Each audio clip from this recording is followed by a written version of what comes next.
Pour l'instant, elle aurait été placée aux arrêts domiciliaires, ce qui veut dire que la capitaine allemande du Sea-Watch est assignée à résidence. Carola Rackete devrait être présentée à un juge en début de semaine dans un tribunal du sud de l'Italie. Son arrestation, après avoir forcé le blocus italien des ports fermés, commence en tout cas à prendre une tournure diplomatique et fait réagir au plus haut niveau, notamment en Allemagne. L'Italie n'est pas n'importe quel pays. L'Italie est au milieu de l'Union européenne. C'est l'un des États fondateurs de l'Union européenne.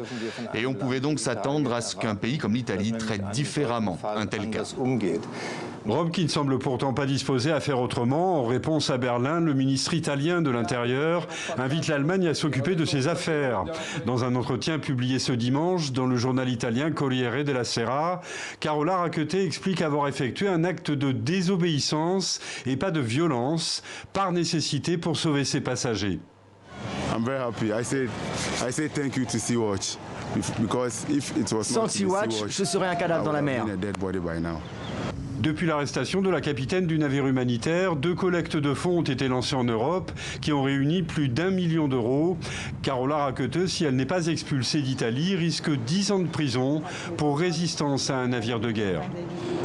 Il est vraiment regrettable qu'on en soit arrivé là. Le sauvetage en mer est une tradition séculaire, c'est une obligation en vertu du droit maritime international.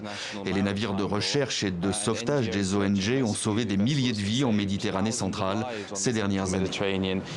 La France dénonce une stratégie d'hystérisation du ministre italien de l'Intérieur. En dépit des ports fermés et des colères de Matteo Salvini, les migrants continuent en effet d'arriver à bord d'embarcations de fortune à Lampedusa, 55 ce dimanche en provenance de Libye, qui auraient été conduits vers la Sicile.